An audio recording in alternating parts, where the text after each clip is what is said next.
Would anybody like to start us with an opening prayer? Oh, wait a minute. I have one. Hold on. Okay. I have one I want to read that I found and I took a picture of it so I could read it. Okay, here it is. Okay, everybody get settled and take a nice breath in and a breath out. Mother, Father, God, creator of all that is, great spirit, angels, archangels, ascended masters, hear our prayers. May the broken be healed. May the sick be restored. May happiness return to those in despair. May the lonely be loved. May the hungry be fed. And may our world be at peace. Aho. Beautiful. Beautiful prayer. Maybe you should put it in a chat. We can copy it. I'm not sure how to do that.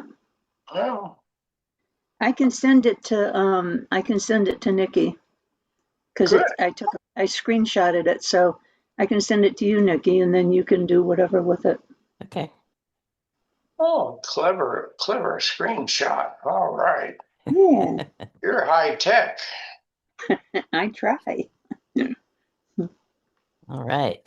So I found this letter from the ancients from Shirley, and I actually saw that we had done 3 recordings, 2 with Shirley, 1 with Paula. And the first one Shirley did was about who the ancients are. So I thought I would read that to you first, and then we can go into reading the second ancient after we do a couple of questions. But what I Good. wanted to say was what Shirley introduced it as is she recalls the moment she started getting messages. Here it is. I started getting messages, and when I asked who they were, they said they were the ancients. It was very strange but beautiful at the same time. And the first thing I asked was, "Who are you?" So that's what I'm going to read to you right now. We are those that inhabit the space within the space of existence. We are the molecules of movement. We are present within you and your auric field. We are the impulses which move you forward, and we are the aha perpetrators. We are the flip side of your pancake, so to speak. You spend too much time looking at what you do not have on the surface and have forgotten to see the flip side of things. We are your field of potential and possibilities. We pass through your realm, piercing the veils of the universe, imprinting that which propels one forward. We are asking you at this time to join in this moment. Seek not to question, just trust that we are your jet propellers. You have forgotten, dearest friend, who you are, who we are. You have been too wrapped up in the physical and have partially closed the door for the truths and trust which you know. The universe is yours for the asking. Do you not remember your covenant? We lay your contract at your doorstep. Won't you open the door of your spirit's knowing and reread it and see us once again face to face? You are the eternal one. You are a master. You are love made manifest. We are the star beings, the walking tree, the ancients, your angelic guides are all here to assist you. We sit in the anticipation, awaiting your intention. Your time is now. So just to reflect, I thought we would just ask, what does the flip side of the pancake mean to you? And was that relevant? I just heard an interesting comment this morning. The gentleman was talking about having a coin, and you have the head of a coin and the tail of a coin. And if you don't have one or the other, you don't have a coin. That's a good point. And it's kind of that thing, you have good and bad, and tail and then head, and so when I saw that in this morning's reading, I Uh-huh. went, wow, that was synchronicity or Yeah, something. that's a really good point. So the other thing they mentioned was we are the impulses which move you forward. Can you think of an instinct or a nudge you've had in the past that felt like something larger than yourself was at work? Like in the face of an experience. I like to eat the whole pancake, so Complete with toppings. yeah. And dress it up with butter or fruit and syrup. Yep. Yeah, that's a interesting definition. Leaves a lot of room for experiencing. You Yeah. know, we talk about energy, and then talk about the thing itself is within us. Well, and if you think about intuition, we each have stronger pull every now and then, and Yeah, something that's kind of our gut instinct, if you would. and it seems like it's hard to believe that our divine nature is has access to all that stuff, and we're so conditioned not to believe or to understand that the power and presence is in us as us. So um, when we make ordinary decisions, where does that come from? Yeah. Ordinary choices. Where does our intuition, come from? And so the universe is so perfect that it communicates through everything and everyone. I love it. No. But it's like we're so close to it, like our breath, that we just dismiss it, take it for granted, and don't realize how potent it is and how wonderful it is. So it's easy to dismiss, and we're certainly uh, only more recently learning that the divine presence is within, even though Jesus would always refer to the Father within does the work. Um, that's what I was talking about, the other side of the pancake. Yeah. Would you like to tell him, Terry, about what you're doing with the brain waves and choosing different states? Can you say that Um, again? I'm not hearing. um, so Charlie, Nikki just asked me, I'm in a study right now with brainwave states, and she wanted me to talk about it. I think that's what you want, right, Nikki? Yep. Yeah, so I'm Talk doing about, this. I'm sorry, I'm still not. My That's okay. earphones. Brainwave states, the various how your consciousness relates to the brainwaves that you're putting out. Oh, well, to begin with, fundamentally, I look at the brain as not the mind. The brain is a receiver and transmitter. The mind is so much greater than the physical aspects of our brain. And that's when people survive being brain dead. They're still aware of, they have a consciousness. So the mind of God, or the mind which is in us, is certainly, the brain is like an organ, and its job is to help manage the human body and the intellect. And so there again, where is the intellect? Where does it all come from? So, and my dog has an answer. What are you saying? Okay, you gotta get out of here. I got it. Come here. So, what I found interesting, Terry, when you've described what you're going through, is that your guided meditations or your intentions in your meditation is actually changing the level of the The vibration, brain right? states. That's exactly right. And so it's the phrasing that's used, it's the way that it's communicated, the tone of voice. Um, I'm learning more and more about those kind of things. And then once you get into these brainwave states, what happens? And some of the interesting things, even from Jungian studies about, I think what Charlie's talking about is the collective unconsciousness. So, in other words, we're able to use our brains as a tool to connect with the bigger all that is, right? The collective unconscious. And that's where a lot of information resides. And what we're finding out is that that's possibly in um, the theta waves, which are slow waves above sleeping, but below consciousness. So at this wave of theta waves is where we get into the subconscious. And that's where I think, or it's being thought of that that's where the void is. That's where the information resides. That's our connection to the information is through our subconscious. Mm. So Yeah, go yeah, ahead, Charles.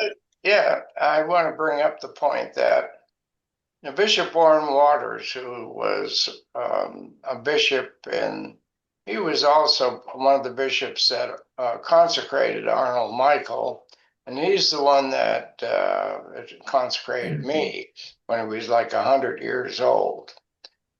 And I brought Bobby there to visit him, and he was very alert, still played the piano at 100. And as we were talking to him, he talked about the infundibulum. Bobby and I looked at each other. What the heck's an infundibulum? We had no awareness of what that was.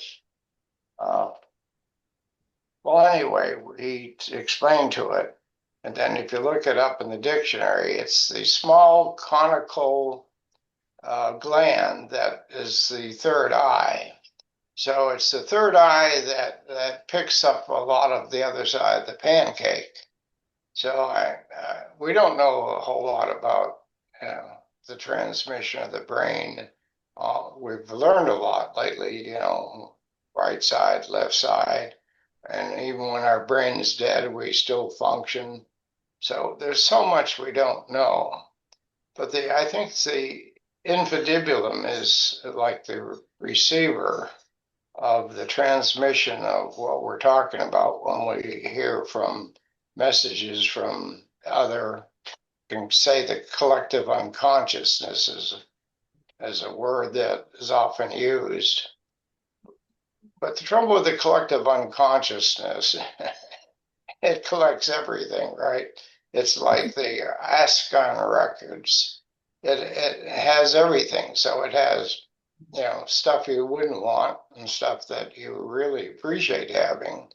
So when I tell anyone that is getting messages from the other side of the pancake, I say the first thing you need, in fact, I was just discussing this with my great grandkids who are ranging 4 to 9 years of age, were interested. And I said, and I think one of them's already gotten a message from an angel or something. I said, the important thing about if you receive a message like that, is the message producing something worthwhile? Is it producing something good? And if it's not, ignore it, because the some of the messages from the collective unconsciousness are are tainted, and and yet there are many inspirational messages that we get. Anyway, that's the 2 cents I wanted to throw in there. Very cool. Yeah, two Thank you. cents ain't 2 cents ain't worth much today. There's no more sense in many More ways. sense. Yeah, Yeah. So I think the infundibulum is what, the pineal gland now? I would assume yeah, so. right. Yeah, I think that's what they're talking about. Which is much easier to say, much easier to conceptualize because it looks like a pine cone, right? Yeah, Mhm. and once in a while, we get to see the synchronicity of life. We get to peek at how things are mysteriously working behind the scenes that become more obvious in our lives.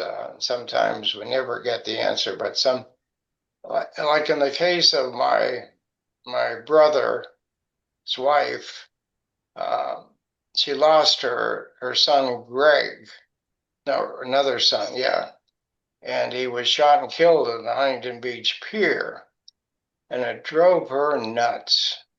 He was like 20, 21, and she wanted to know, she had to know what would happen. So it drove her crazy. She was at the gravesite every friggin' day. She was eventually on national TV trying to raise funds to hire detectives or whatever else. And And I was watching natural TV, and that's how I found out about my nephew getting killed. Uh, Wow. and so I called her and she says, "You need to talk to your brother." I said, "Okay." And when I talked to my brother, um, he had moved out because her frantic behavior was driving him crazy.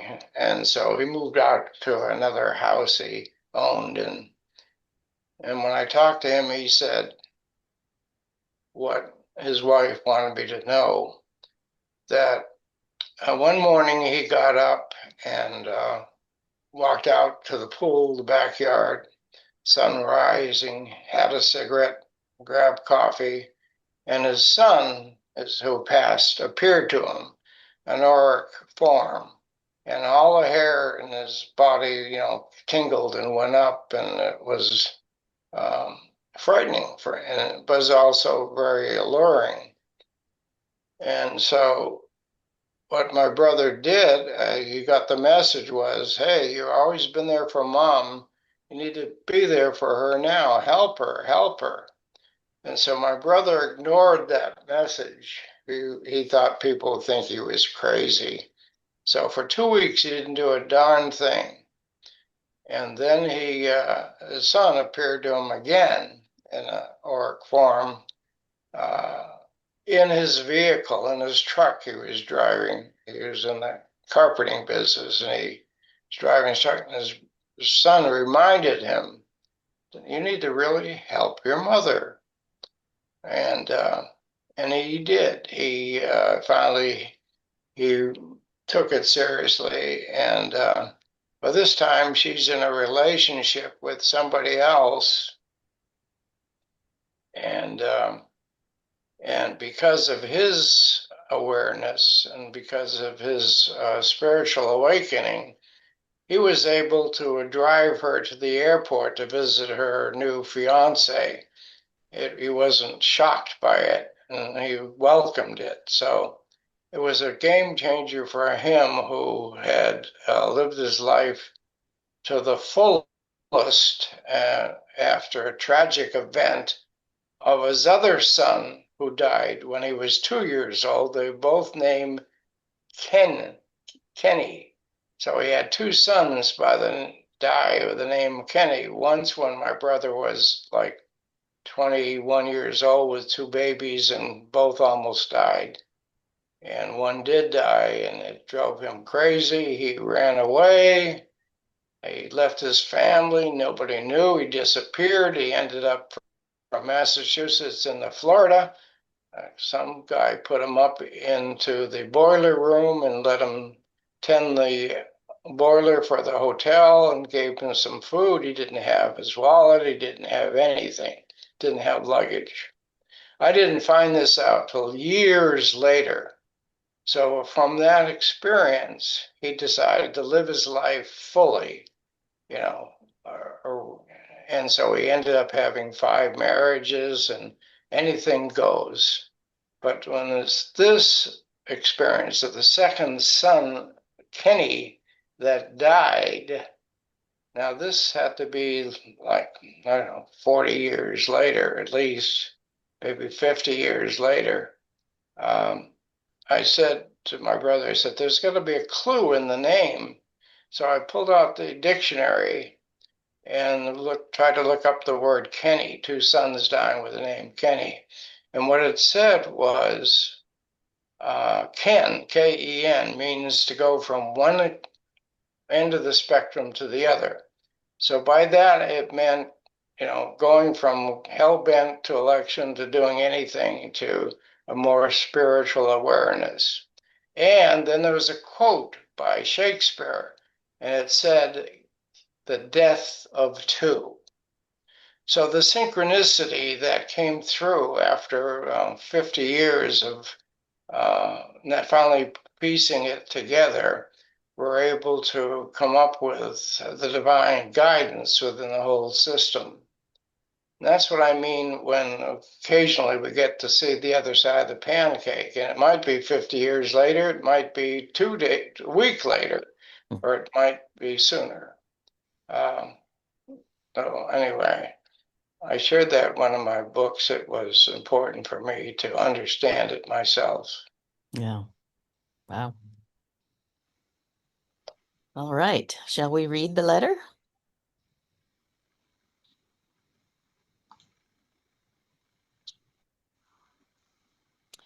Would anybody else like to read, or should I go ahead? I'll read if you like. Okay.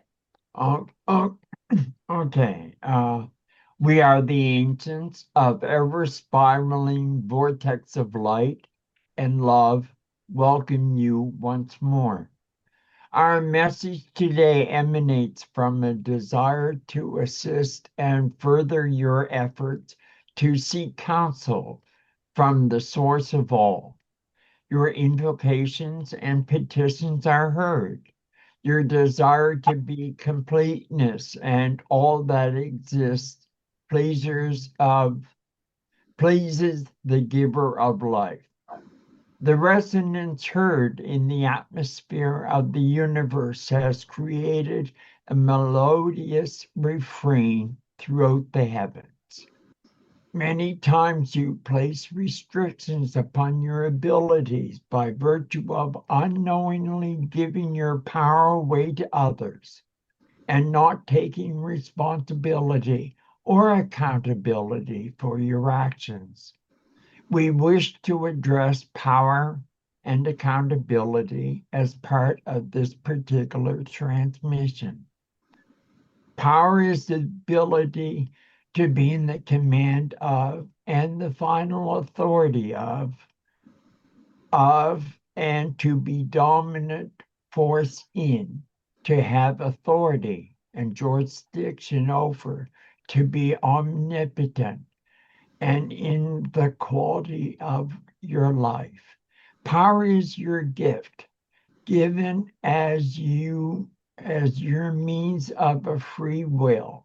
Many of you refuse to be empowered in your lives and continually resist the responsibility to take charge of your life.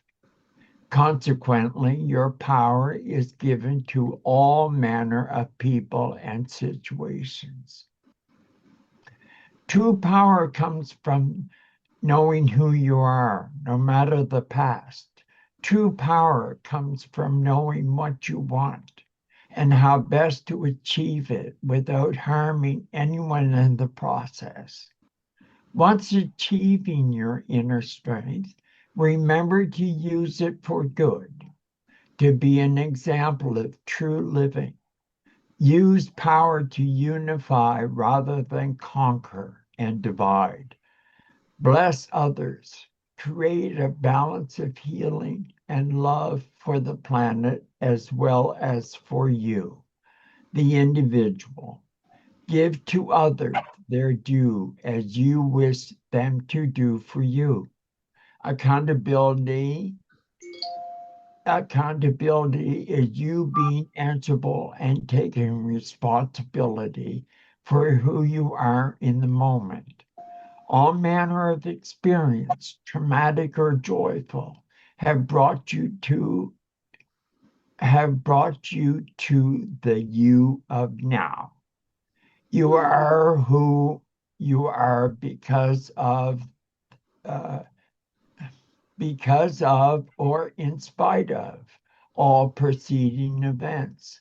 Once recognized as lessons only you had the power to overcome, remain a victim of the past. It is that moment of remembrance, that bridge of transition from painful circumstances to making choices, that the empowerment of you begins. It is now within it is now within these times of preparation for the coming age of Aquarius for all issues which create separation of the individuals as well as the entire human populace to cease. It has taken 2,000 years to evolve to the point of accepting yourself. much less to love yourself or others. The new harmonic convergence is about to take place. Will you be ready?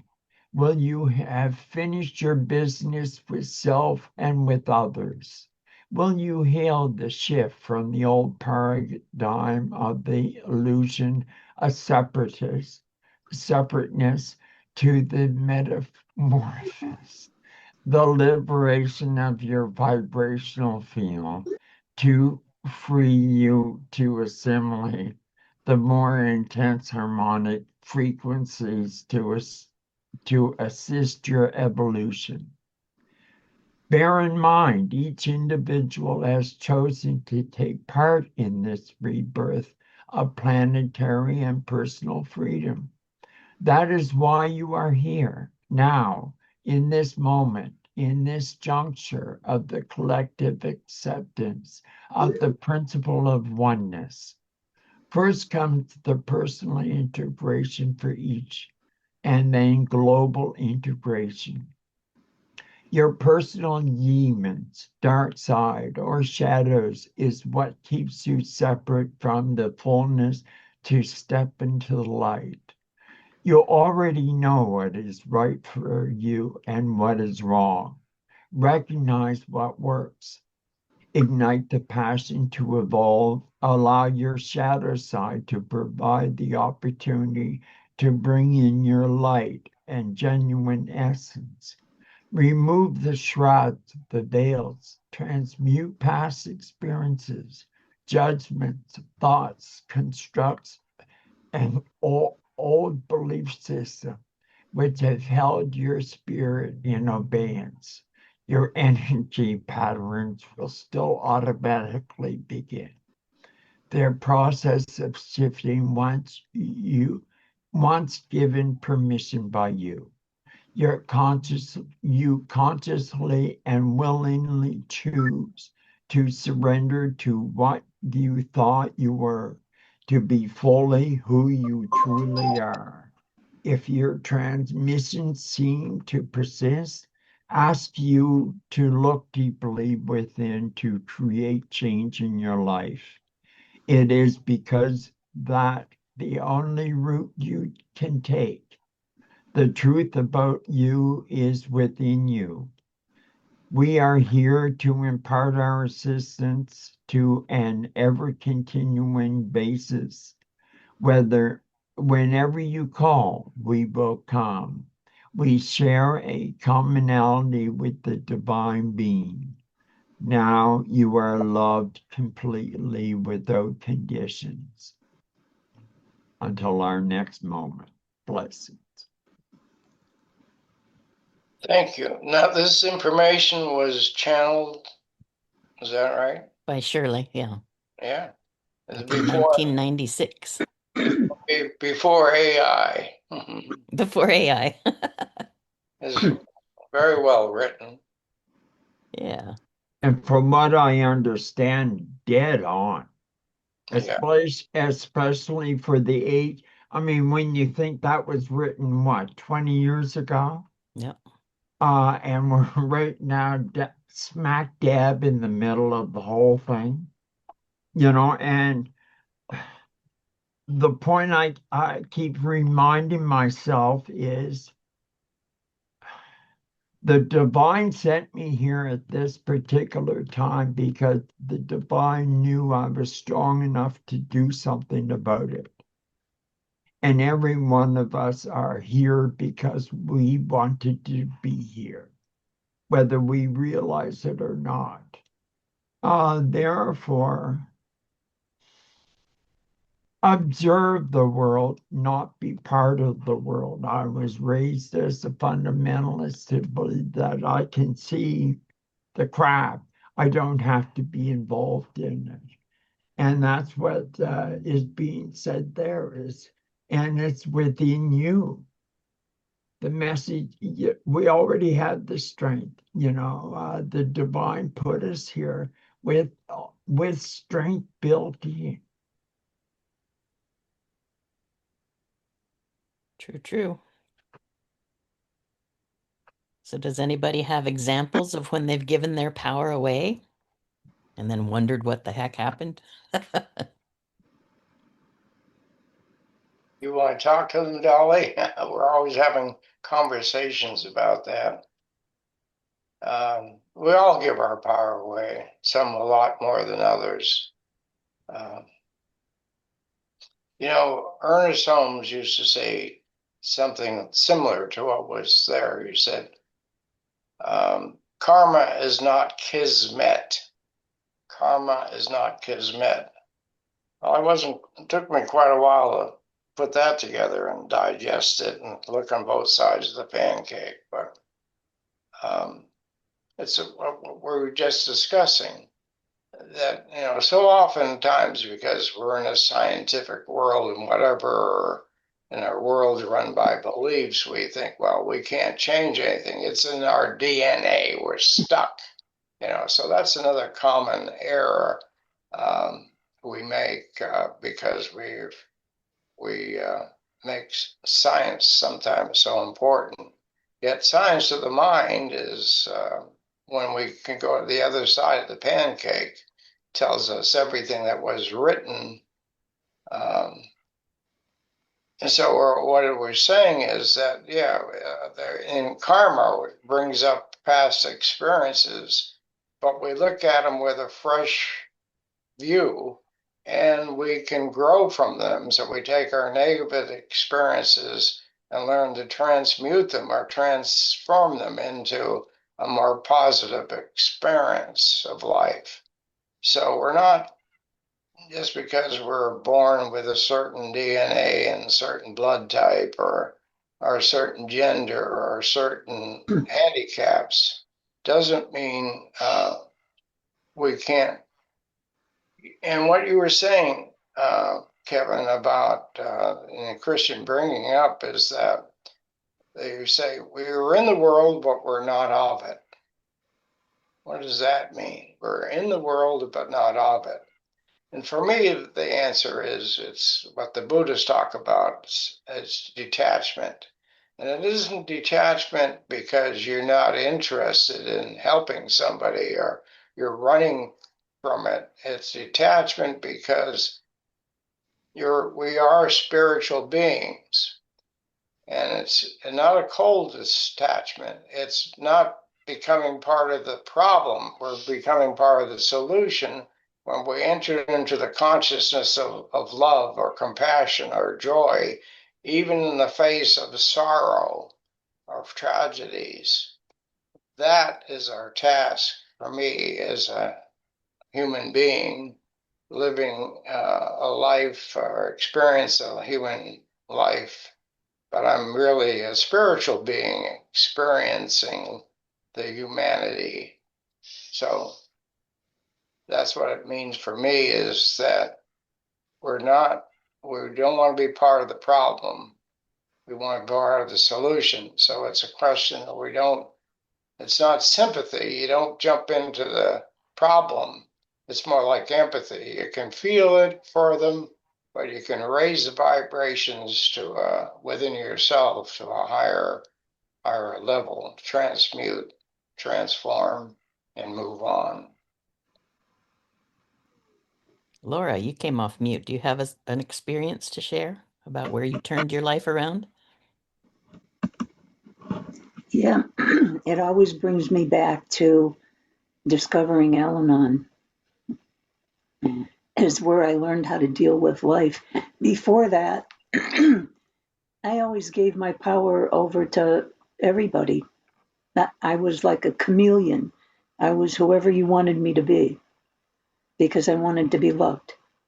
Because I felt like I was never really loved by my father. And growing up, I learned to just keep my mouth shut and don't rock the boat. And so humor was part of my existence, really. That's how I got attention. And but it wasn't after 2 failed marriages that I found Al-Anon and discovered that I had my own power and rediscovered spirituality, and my whole life changed after that. And then finding this group and being part of this group, even made me grow even stronger in my own power. So, yeah, that was really good. I love that. Good testimonial. Through a quirk of different events, I was supposed to go to Motown and see something that didn't work out. So I ended up going to see the new movie, Michael, about Michael Jackson's life. And exactly what you're talking about, because he was molded by his father, the Jackson Five, and he molded all his kids to perform. But he also ruled the roost, and it was so difficult for Michael to then develop himself and pull away from his father's tremendous influence to be able to. And here's a tremendous example of a very feeling nature individual that absolutely knew that, indulged in love and kindness despite, what was going on. So it's a wonderful movie. It's extremely well acted, both the young Michael, who the young man that portrays that is like a cousin or nephew or something, and Michael Jack did an outstanding job. And then the guy that actually played Michael showed how sensitive he was to, no matter, he's outstanding performer. When he was badly burned, he was in a hospital, and before you know it, and he was walking around cheering up others that were even more badly burnt than he. So he's a good example of finding your light and letting your light shine, no matter what the circumstances are. Nice. So I think the interplay of power is what we're seeing, not only personally, it's coming up, but also in government. I mean, I think that's what we're witnessing right now. The as above, so below. How does my use of power affect others, and how do others affect my use of power? And I think as we look at the world events, it's just the misuse of power, in my opinion, that has gotten us to where we are right now. And where we are right now is, how are we going to use our power to make it right, to find balance? And so today's reading was very, very, to me, very instructive, because it was all about using your power. It was all about finding your power.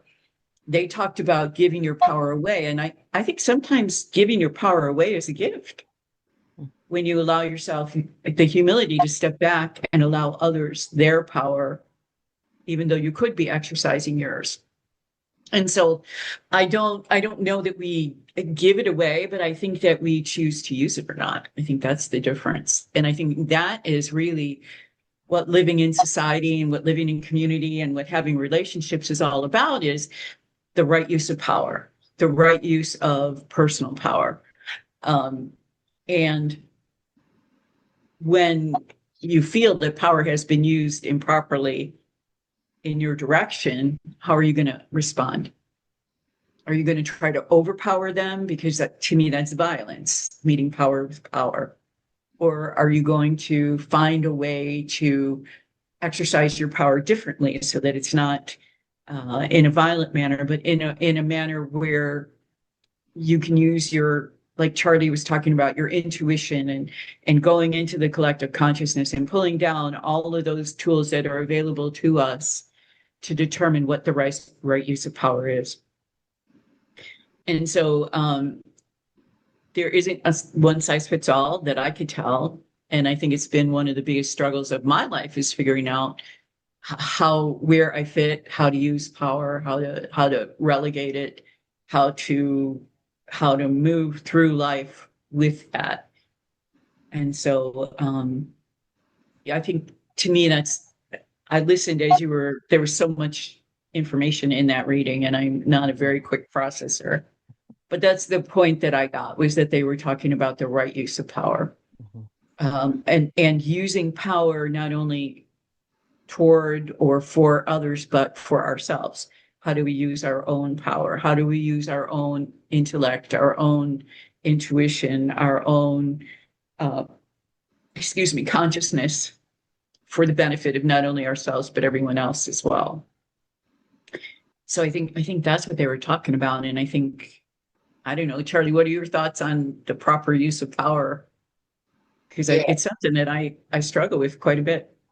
yeah. One of the teachers I had was saying to be a beneficial presence. Otherwise, you can become a nuisance. So if you condemn or criticize or condone or whatever, you may be part of the problem, causes friction. But if you're beneficial presence, you're bringing your light into the situation, your lightheartedness, and just being there. You don't have to say anything. Uh, you bring that internal calmness into the room with you. Is my understanding of being a beneficial presence. Um, and it's so easy to become humanistic and want to change something or change somebody or fix something or fix somebody. And maybe the truth is each of us are going through our experiences to learn about life. Now, I often see myself as Don Quixote, the man from La Mancha. I would go into hell with a heavenly cause, with my sword out there. And when I look at that, and I look at the sword of Michael the Archangel, I I don't I see the sword cutting away the entanglements, the things that get in the way of our being a beneficial presence, the false beliefs that inhibit our growth, or the anger, or the misguided way of being in the world. I see the sword is more of like a laser beam of cutting away the webs of deceit, the webs of karma, and assisting another person move out of their dilemma if they're ready. So I like that, Charlie, the beneficial presence, but I think at times it's hard to determine if that is in fact what's happening, because sometimes it takes the long run to figure out if what you're doing is right or not. You don't, it's like not a moment to moment determination. So I think a lot of it has to do with intent. And part of what I've been ruminating on is I just saw a documentary on the the part of the Mormons that are all about polygamy. They just had a documentary and it's about uh, the guy that went to jail. His name is escaping me right now. And the people who picked up the slack and continued on the same way. And then the children and the women who were abused coming to terms with how they disappointed their elders, right? Coming to terms with how they disappointed their what they thought was the right thing to do, and then trying to live in a world that doesn't think that that's right. And so I think that we always, you know, we always have another layer to look at, right? What's right? What was I taught in my family? Is that right? What was I taught in society? Is that right? What was I taught by community? Is that right? And then we always have to figure out what our place in that is. And I think it's the strong person who knows. I think everybody else struggles with it. I mean, I think maybe it's only me, but I think that there has to be a struggle because there's so many messages that are crossed and so many messages that if you're a good person, you do this. Like even with the Mormon documentary, it was pray and obey was their slogan, pray and obey. That sounds wonderful. It sounds like something I would have loved to have done as a kid, but I couldn't. I couldn't obey. I couldn't pray either. So does it, again, the right mores in the wrong circumstances. And then again, the discernment of figuring out what that is and how to be a beneficial presence despite violating all of those norms and all of those expectations, I guess. I So, understand the dilemma, as I too can be very analytical and want to make sense out of the world. But what I really want to do, if instead of pedophile, I come on a scene where somebody, sure, I might be willing to go in there to risk my own life to help that child. But if I get caught up in the idea that the guy is the devil or he's horrible and I gotta condemn him and I gotta beat him up or whatever, you kind of lose your spiritual edge and get more into your humanity. Um, yeah, I'm reminded of a Zen story where a night this elderly couple was riding on a train and there wasn't hardly anybody there, but there was, and then there was a pregnant woman, and the pregnant woman was like 8 months pregnant, and there was a drunk guy, and he was being pretty nasty to the pregnant woman, and it was a Zen moment because the old couple, the guy was like a Zen master, and what he did is he befriended the drunk and was able to commune with him at a level of his anger and his need to do what he's doing and lashing out at a pregnant woman. And when he was able to enter into that consciousness, then he was able to then stop it abruptly because the drunk could see the error of his ways. He was able to look past his anger and his intoxication.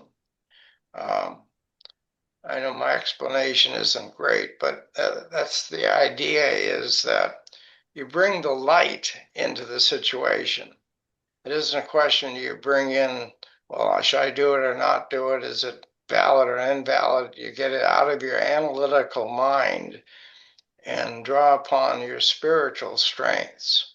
So the spiritual strengths allow us to help be part of the solution in a beneficial way and without fear of anything because we become fearless. Because when we're coming from love or compassion, we are fearless. I don't know if that helps explain it, but it helped me understand it.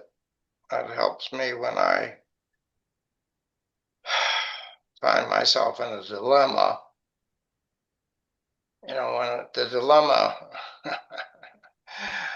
I shared the story before in Monterey when I was going to be ordaining a lot of people at night and that I wanted to help. I wanted to be a beneficial helper to help nurses and Reiki healers to have the legitimacy of a license of a minister to put their hands on people. So I was coming from good intent. So it's 10 o'clock in the evening, and we're going to do this, and I have my manuscript, and I have my communion wafers, and I have my grape juice, and I can't find any of it. And I also have on Catholic vestments of a priest. And so I was able to get my vestments, and what happened was I was panic. I was in a panic mode. How can I be a beneficial presence in a panic mode? So somebody suggested, just get some bread from the from the kitchen. So I got some bread from the kitchen, and I found some grape juice, but I didn't have the manuscript that I relied upon. And so when I walked in that room of 30, 40 people wearing these Catholic vestments, something wonderful happened. I walked in there in the silence, and I stood there for a few minutes, and I disrobed. I got rid of the outer trappings, and people were plotting. And then I didn't I didn't depend on holding on to a manuscript to do the ceremony. I did it intuitively, and it became a more beautiful expression of life. And it turned out we ordained about 30 people, and we did a Sufi dance. It was all spontaneous. It was a time when John Denver plane went down in Monterey Bay, and we used his music, My Heart to Yours, as a Sufi dance. The intuitive part of it was brilliant. Okay, now all that said is I'm not making myself wrong for getting what some people call jack-jawed or frightened because I didn't have the manuscript. I didn't have the ingredients. The way that happens to us all in our human experience. But the point is, I was able to transmute it or rise above it and found the intuitive knowledge within myself and create a beautiful expression. That's how I believe it works. But we when we all get into our analytical minds or get frightened and not sure what to do, that's a time to go within. That's a time to breathe, take some yoga breaths, and find the harmony within yourself. And once you're able to do that, then you can bring yourself into any situation as a light bearer.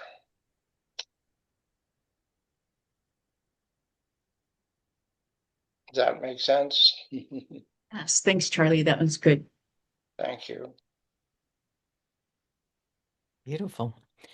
Well, I was going to ask Terry if you could do a short guided meditation for healing. Really short. Okay. Very short. Very short. All right.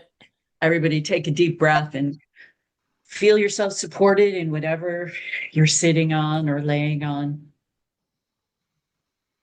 And imagine yourself floating. Find yourself lifting off of the chair, lifting off of the bed. Find yourself just gently floating. And as you take a deep breath, you find yourself becoming lighter and lighter, and you begin to float higher and higher. And as you float, you notice in the distance a symbol that it's almost as if this symbol is calling you, directing you. And so you still, as you float there, you allow this symbol to enter into your aura. You see its beautiful colors, you see its sparkles, you see its shapes. And this beautiful symbol just enters into your heart. And as it does, you can feel your heart opening up, becoming more efficient. You can feel your body functioning much more perfectly just by virtue of the fact that you allowed this beautiful God-given symbol into your heart. Now, as you take another deep breath, release it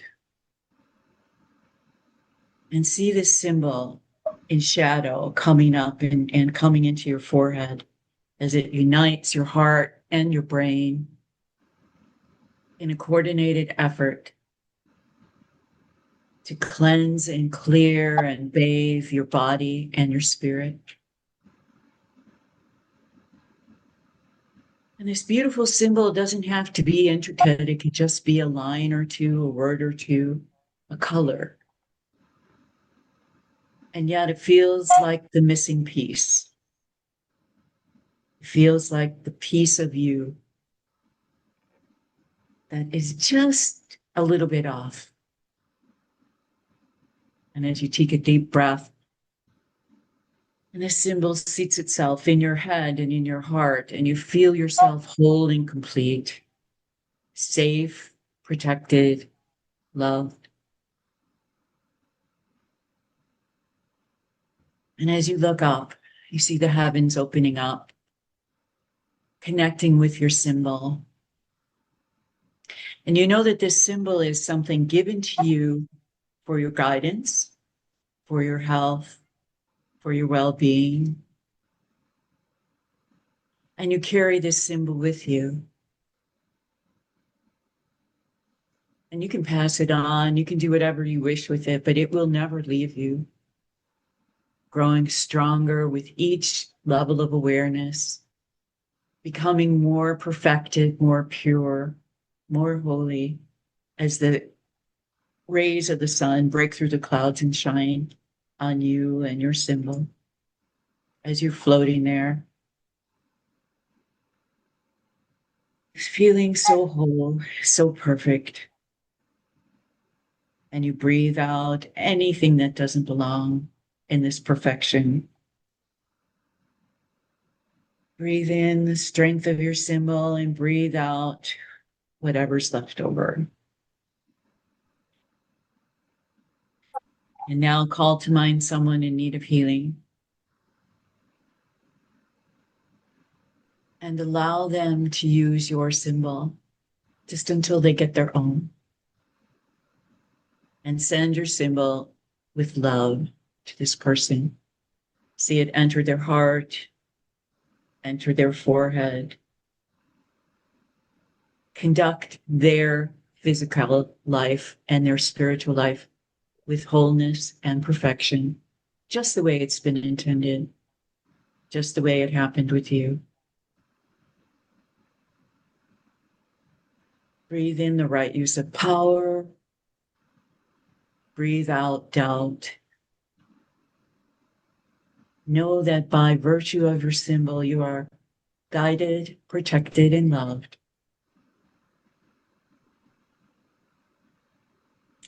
So now put your hands on your heart as you begin to slowly descend back into the room, back into the bed, back into the chair, back into the space that your body occupies. And know that with this symbol, you're coming back to a fully healed and healthy body, fully healed and healthy spirit. And know that everyone you meet today will benefit from your generosity of wholeness and health. And so now you just come back into your body, open your eyes, and feel what it feels like to be carrying this symbol. And feel blessed and feel whole. Thank you, Terry. You're welcome.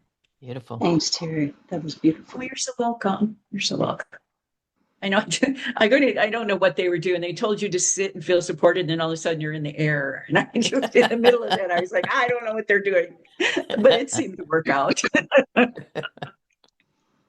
So, A new so little symbol that I learned for when I'm feeling real anxious is to put your wrists together like this and put them on your chest and alternate taps. Mm. It's called the butterfly effect, oh, nice. just to calm yourself down. I like it. Yeah, Very very nice. nice. Nice. It's good. Very All practical. right. Well, thank you, everybody. Appreciate your attendance. Anybody make a suggestion for next week's topic? We're not doing very well populating our calendar ahead of time. Yeah. How about some of the people we've invited to speak? Were lined up anybody? I don't have the bandwidth to keep calling. They just aren't responding. So How about the Charles Smith that he I looked up, we offered him a spot in April and he never even responded, so Okay. nothing yet. Oh, when did Bob Leo say he could do the dowsing? He just said coming up in the future. He didn't really give a date. Yeah, because I find that interesting. He's been doing that for years. Yep. And Melody would like to come back. It's just, Yes, I like her. yeah. Yeah. I'll see if I can get Jean Mandeville to do something. Okay. Yeah, that'd be nice. Would you all be interested in doing a channeling session? Sure. Sure. Because she does that. Yep. She teaches that channeling. Very interesting. I've done it a couple times. Yeah, we had her at the conference a few years ago. That was nice. Hmm. Good experience. Or Marion Vitelli. She's a shaman. She did some interesting things with us too. She was at the conference that we had out here in Rhode Island. Okay. She did a workshop there. She just recently lost her husband, and I think she's really looking for things to keep herself busy. So Okay. maybe I'll ask her. Okay. Yeah. Just let me know. And I'd sure like to give a stipend to people. I understand our financial situation and I also understand that our investment is growing and growing and growing. So, Well, we also need to have a board meeting, so maybe we can bring that up. Are you guys available next week after this service for a board meeting? yeah, probably. Yeah. Okay. Because we need to make a decision on the website too, and it's almost decided, but would love to just have the input. What about Sally B? Would she be interested in doing a shadow thing? Because I don't really know what that is. She does shadow Possibly. work. Yeah. Yeah. I don't know what that is. I've never experienced that. Yeah. That's what she does. So I would find that interesting. Uh-huh. Okay. Well, if you find out from either of your connections, Laura, Yeah, I'll do next some week, let phone me calls. know. Yeah. Okay. But I really have to go. Okay. Have a wonderful week, everybody. See you next week, and I'll try to Bless, remind us all there's a board meeting after the fact. Everybody's blessings welcome. to you all. Okay. Bye. Everyone. Bye-bye. Good week. Bye-bye. See